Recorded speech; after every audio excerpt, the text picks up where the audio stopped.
সারা দেশে টানা ভারী বর্ষণ এবং উজান থেকে নেমে আসা পাহাড়ি ঢলে দেশের অন্তত 5টি প্রধান নদীর পানি বিভিন্ন পয়েন্টে বিপদসীমার উপর দিয়ে প্রবাহিত হচ্ছে। চট্টগ্রাম ও পার্বত্য 3 জেলা সহ বিভিন্ন স্থানে বন্যা দেখা দিয়েছে। এতে পানিবন্দী হয়ে পড়েছে 5 লাখেরও বেশি মানুষ। চট্টগ্রাম ও মৌলভীবাজারে পানিতে ডুবে শিশু সহ 3 জনের মৃত্যু হয়েছে। এদিকে বৈরী আবহাওয়ায় চট্টগ্রাম শিক্ষা বোর্ডের এইচএসসি ও সমমানের শনিবারের পরীক্ষা স্থগিত করা হয়েছে। অন্যদিকে বন্যা পূর্বাভাস ও সতর্কীকরণ কেন্দ্র জানায় সাঙ্গু, মাতামুহুরী, কুশিয়ারা, মনু নদ ও খোয়াই নদীর পানি বিপদসীমা অতিক্রম করেছে। প্রতিনিধিদের পাঠানো তথ্যচিত্রে সাজ্জাদ জাহানের রিপোর্ট। বঙ্গোপসাগরের সুস্পষ্ট লঘুচাপের ফলে দেশের বিভিন্ন স্থানে কয়েকদিন ধরে টানা বৃষ্টি আর উজানের ঢলে সাঙ্গু, মাতামুহুরী, মনু, খোয়াই ও কুশিয়ারা নদীর পানি বিপদসীমার উপর দিয়ে প্রবাহিত হচ্ছে। চট্টগ্রাম, কক্সবাজার 3 পার্বত্য জেলা ও হবিগঞ্জে পানিবন্দী হয়ে পড়েছে 5 লাখের বেশি মানুষ। আমাদের ঘরবাড়ি সব ডুবে গেছে, গরু বাছুর, এই যে ফার্ম সবকিছু চলে গেছে। আমরা দিকে আইসি দেখার লাগে আমাদের বাড়ি ঘর গরুর বাছুর যা আছে সবগুলো তুলে দিচ্ছে অন্য জায়গায়। চট্টগ্রামের সাতকানিয়া, বাঁশখালী, লোহাগাড়া ও চন্দনাইশ উপজেলায় বন্যা পরিস্থিতি ভয়াবহ রূপ নিয়েছে। অধিকাংশ এলাকা এখন পানির নিচে। চন্দনাইশের শঙ্খ নদীর পানি উপচে লোকালয়ে ঢুকে পড়েছে। দুর্যোগ মোকাবিলায় চট্টগ্রাম জেলা প্রশাসন সরকারি কর্মকর্তা কর্মচারীদের ছুটি বাতিল করেছে। খোলা হয়েছে কন্ট্রোল রুম। এই নিম্নাঞ্চলের প্রায় বেশিরভাগ এলাকাই প্লাবিত হয়েছে। সকাল রাতে ঘরে প্রচন্ড পানি উঠে গেছে। এখন পরিবার পরিজন নিয়ে ওদেরকে আশ্রয় কেন্দ্রে রাখছি, আমি বাড়ি পাহারা দিচ্ছি। এদিকে বন্যা পরিস্থিতির ধারাবাহিক অবনতির কারণে চট্টগ্রাম শিক্ষা বোর্ডের শনিবারের এইচএসসি ও সমমানের পরীক্ষা স্থগিত রাখা হয়েছে। পাহাড়ি ঢলে বান্দরবান, রাঙামাটির বিভিন্ন স্থান তলিয়ে গেছে। এতে বিপর্যস্ত হয়ে পড়েছে জনজীবন। পাশাপাশি পাহাড় ধসের ঘটনায় শুক্রবার পর্যন্ত 7 জনের মৃত্যু হয়েছে। এতে আতঙ্ক বিরাজ করছে স্থানীয়দের মাঝে। রাঙামাটির বাগাইছড়ি ও বিলাইছড়ির বিস্তীর্ণ এলাকা এখন পানির নিচে। দেখা দিয়েছে বিশুদ্ধ পানি ও খাদ্যের তীব্র সংকট। ঝুঁকি এড়াতে 34টি আশ্রয়কেন্দ্র খোলা হয়েছে। আমাদের এখানে পূর্ব প্রস্তুতি হিসেবে আমরা ইতোমধ্যে প্রায় 104টি আশ্রয় কেন্দ্র তৈরি রেখেছি। এছাড়াও সময়ে সময়ে সকল প্রাথমিক বিদ্যালয়গুলো নিয়ারেস্ট যদি লোকজন সেটা তাদের জন্য সুবিধাজনক হয় সেটাও প্রস্তুত আছে, আমরা সেটাও রেডি করে খুলে দেব। এদিকে হবিগঞ্জের কালীগঞ্জ এলাকায় খোয়াই নদীর পানি বাঁধ ভেঙে লোকালয়ে প্রবেশ করেছে। প্লাবিত হয়েছে অন্তত 10টি গ্রাম। এছাড়া বন্যা পূর্বাভাস ও সতর্কীকরণ কেন্দ্র জানিয়েছে ভারত থেকে আসা উজানের পানিতে সুরমা, কুশিয়ারা, তিস্তা সহ বিভিন্ন নদীর পানি দ্রুত বাড়তে থাকায় নতুন নতুন অঞ্চল প্লাবিত হওয়ার শঙ্কা দেখা দিয়েছে।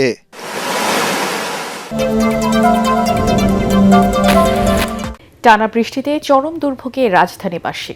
দিনমজুর ও জরুরি প্রয়োজনে যারা বাইরে বেরিয়েছেন তারা ভোগান্তির মুখে পড়েন। ভুক্তভোগীরা বলছেন বর্ষাকালে নগরীর কোনো কোনো স্থানে রাস্তা খোঁড়াখুড়ির কারণে ভোগান্তি আরও বেড়েছে। এদিকে 2 দিন বিরতি দিয়ে আবারও ভারী বৃষ্টিপাতের পূর্বাভাস দিয়েছে আবহাওয়া অফিস। মিজান শাহজাহানের রিপোর্ট। এটি রাজধানীর শান্তিনগর মোড়ের দৃশ্য। মাত্র কয়েক ঘন্টার টানা বৃষ্টিতে তলিয়ে গেছে সড়ক। একই পরিস্থিতি দেখা গেছে মিরপুর, কাজীপাড়া, নিউ মার্কেট, ধানমন্ডি সহ পুরান ঢাকার বিভিন্ন সড়কে। যারা জরুরি প্রয়োজনে বাইরে বের হয়েছেন তারা পড়েন চরম দুর্ভোগে। আমরা তো কর্ম না করলে বাসে বসে থাকলে তো আর ভাত পেরে ভাত হইব না। বৃষ্টি তো ভিজে খ্যাপ খুব নাই, প্যান্ট সংসার অভাব, কষ্ট দেয়, পেটের দেয় বাড়াচ্ছে। বৃষ্টি পানির জন্য আমরা খেলতে পারি না, আর আমাদের পা চুলকায়, আর আমাদেরও ভালো লাগে না। কাজীপাড়ার এই সড়কের ড্রেনেজ ব্যবস্থাপনার সংস্কার কাজ চলছে। স্থানীয়দের অভিযোগ, অর্থ বছরের শেষ দিকে সংস্কার কাজ শুরু করায় এই জলজটের সাথে বাড়তি ভোগান্তির মুখে পড়েছেন তারা। যে সিটি কর্পোরেশনগুলো যে কাজ করছে বর্ষাকালেই কেন, এর আগেও তো করতে পারে। কারণ যে এই যে মানুষগুলোর যে ভোগান্তি হচ্ছে, এই যে রিক্সাওয়ালারা যেতে যাচ্ছে না কোথাও, হ্যাঁ, আর 100 টাকা রিক্সা ভাড়া 200 টাকা নিতেছে। এই বৃষ্টিপাত অব্যাহত থাকতে পারে বলে জানিয়েছে আবহাওয়া অফিস। ঢাকায় আজকে সকাল 6টা থেকে দুপুর 12টা পর্যন্ত 31 মিলিমিটার বৃষ্টি রেকর্ড করা হয়েছে এবং আজকে সারাদিনই বৃষ্টিপাত থাকার সম্ভাবনা রয়েছে। যদিও মাঝখানে হয়তো কিছুটা বিরতি থাকতে পারে, তবে তখনও মেঘলা থাকবে। সেই সাথে দেশের সমুদ্র বন্দরগুলোকে 3 নম্বর ও নদী বন্দরগুলোকে 1 নম্বর সতর্ক সংকেত দেখিয়ে যেতে বলা হয়েছে। আবহাওয়া অফিস বলছে সিলেটের পাহাড়ের মাটি কিছুটা শক্ত হয়, সেখানে পাহাড় ধসের আশঙ্কা কম। তবে 3 পার্বত্য জেলা রাঙামাটি, খাগড়াছড়ি বান্দরবানের মাটি তুলনামূলক নরম হয় সেখানে পাহাড় ধসের যথেষ্ট সম্ভাবনা রয়েছে। এই কারণে এই 3 পার্বত্য জেলার বাসিন্দাদের সতর্ক থাকার পরামর্শ দিয়েছে আবহাওয়া অফিস। দুর্যোগে অসহায় মানুষের পাশে দাঁড়ানো সবার মানবিক ও নৈতিক দায়িত্ব বলে মন্তব্য করেছেন জামাত ইসলামের আমির ডক্টর শফিকুর রহমান। চট্টগ্রামে বন্যা কবলিত বাঁশখালী উপজেলার বিভিন্ন এলাকা পরিদর্শনের সময় তিনি কথা বলেন। জামাত আমির ক্ষতিগ্রস্ত পানিবন্দী মানুষের সঙ্গে কথা বলেন এবং তাদের মাঝে শুকনো খাবার ও আর্থিক সহায়তা প্রদান করেন। এ সময় সমাজের বিত্তবান ব্যক্তি ও স্বেচ্ছাসেবী সংগঠনকে বন্যা পীড়িত মানুষের পাশে দাঁড়ানোর আহ্বান জানান।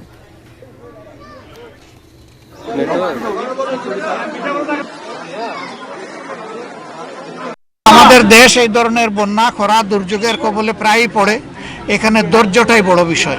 সবাইকে ধৈর্য ধরতে হবে। দেশটা আমাদের সকলের। সরকার চাইলেও রাতারাতি সবকিছু সব দুঃখ দূর করতে পারবে না, কিন্তু সরকারের দায়িত্ব আছে। সরকার দায়িত্ব অস্বীকার করতে পারে না। এই জন্য সরকারের সর্বোচ্চ অগ্রাধিকার দিয়ে এখন যাতে বন্যা কবলিত এলাকা, বিশেষ করে 4টা বিভাগ, চট্টগ্রাম, তারপরে সিলেট, ময়মনসিংহ এবং রংপুর, এই 4টা বিভাগ বেশি ক্ষতিগ্রস্ত। আমরা সরকারের কাছে এখান থেকেই দাবি জানাচ্ছি যে সরকার যেন সর্বোচ্চ গুরুত্ব দিয়ে অগ্রাধিকার দিয়ে এই এলাকাগুলোকে দেখে। শক্তিশালী ভূমিকম্পে রাজধানীতে উদ্ধার কাজে জনবল খুঁজে পাওয়া যাবে না বলে শঙ্কা প্রকাশ করেছেন বিশেষজ্ঞরা। এমন দুর্যোগে ঢাকাকে পরিত্যক্ত ঘোষণা করতে বাধ্য হবে সরকার। এই পরিস্থিতি এড়াতে মহানগরীকে বিকেন্দ্রীকরণ করে পশ্চিমাঞ্চলে স্থানান্তরের পরামর্শ গবেষকদের। একই সাথে উদ্ধার সংশ্লিষ্টদের জন্য সেখানে প্রয়োজনীয় স্থাপনা ও সুবিধা রাখার উপর জোর তাদের। এজন্য রাজধানীকে বিস্তৃত করা হচ্ছে বলে জানিয়েছে রাজুক। ইমদাদুল্লাহ বাবুর 2 পর্বের ধারাবাহিক প্রতিবেদনের শেষ পর্ব ছবি তুলেছেন মোহাম্মদ মহসিন। ভূমিকম্পে ভবন ধসবে, মানুষ মরবে, সেই হিসাব নিকেশ বেশ পুরনো। কিন্তু আতঙ্কের নতুন বার্তা, ধসে পড়া ভবন থেকে উদ্ধার কাজ চালানোর মতো থাকবে না জনবল। বিশেষজ্ঞরা বলছেন, ভূমিকম্পে ঢাকার অন্তত 60% ভবন ধসে পড়লে তাতে বহু মানুষ আটকে যাবেন। আরও বড় বিপর্যয় বয়ে আনবে গ্যাস ও বিদ্যুৎ লাইনের বিস্ফোরণ। যেসব ফ্যান্সি বিল্ডিং, সেগুলো হয়তো লিকুইফ্যাকশন হয়ে নিচের তলাটা ডুবে যাবে, এক্সিট বন্ধ হয়ে যাবে, মানুষ সেখানে হয়তো আটকা পড়ে যাবে এবং উদ্ধার টিম পৌঁছাতে পারবে না। শর্ট সার্কিট হয়ে গ্যাসের থেকে আগুন ধরে সেখানে তারা ধুকে ধুকে মৃত্যুর দিকে চলে যেতে পারে। তাহলে ভূমিকম্প পরবর্তী অবস্থা আরো মারাত্মক। সরকার হয়তো বাধ্য হবে অ্যাবান্ডন সিটি হিসাবে ঘোষণা করতে। এমন পরিস্থিতিতে এই চরম মহাবিপর্যয় এড়াতে মানুষকে প্রস্তুত করা প্রয়োজন বলছেন এই নগর পরিকল্পনাবিদ। ফায়ার ব্রিগেড সিভিল ডিফেন্স নাম দিয়ে বানানো হয়েছে, সেখানে আমরা প্রত্যেক 1 লক্ষ লোকের জন্য অন্তত 1 বা একাধিক মানুষকে প্রস্তুত থাকতে হবে, যারা মহড়ার মাধ্যমে, সচেতনতার মাধ্যমে এই সমস্ত মানুষকে প্রস্তুত করবে। একটা দুর্যোগ ব্যবস্থাপনার পরে ঢাকা বিশ্ববিদ্যালয়ের ছাত্রজন জানলা দিয়ে লাভ দিয়ে পড়ে না যায়। এই যে ঘটনাগুলো, এটা করার পিছনে সরকারের পরিকল্পনা আছে, বিনিয়োগ নাই, বাস্তবায়ন নাই। 2009 সালে জাতিসংঘের সহযোগিতায় কম্প্রিহেন্সিভ ডিজাস্টার ম্যানেজমেন্ট প্রোগ্রাম CDMPর অধীনে দুর্যোগ ব্যবস্থাপনার উদ্যোগ নিয়েছিল সরকার, কিন্তু অর্থ শেষ, তাই প্রকল্পটিও ভেস্তে গেছে।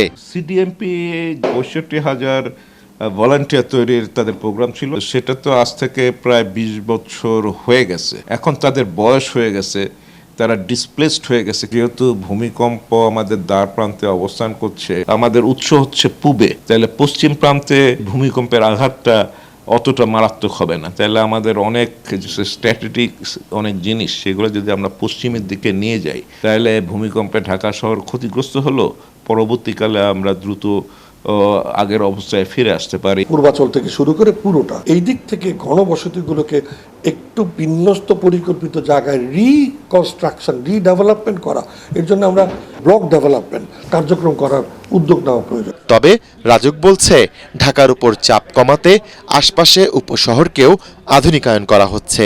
পূর্বাচল হলো আমাদের প্ল্যানে অত্যন্ত আধুনিক একটা শহর। এইখানে আমরা ফায়ার ব্রিগেডকে জায়গা দিছি এবং কিছু যন্ত্রপাতিও দিছি, তারা এগুলো রাখছে, সেখান থেকে এই উদ্ধার কাজগুলো তারা করতে পারবে। আর্থকোয়েক সেফটি ইনস্টিটিউট করছি মহাখালীতে, এরা স্পেশালাইজড হয়েছে শুধু এই আর্থকোয়েক নিয়ে কাজ করবে। মহাদুর্যোগে কাগজে কলমে পরিকল্পনা কতটুকু কাজে দেবে তা হয়তো সময় বলে দেবে, কিন্তু ঢাকাকে বাঁচাতে সম্মিলিত ও কার্যকর উদ্যোগ না নিলে চড়া মূল্য দিতে হবে কোটি নগরবাসীকে, বলছেন বিশ্লেষকরা।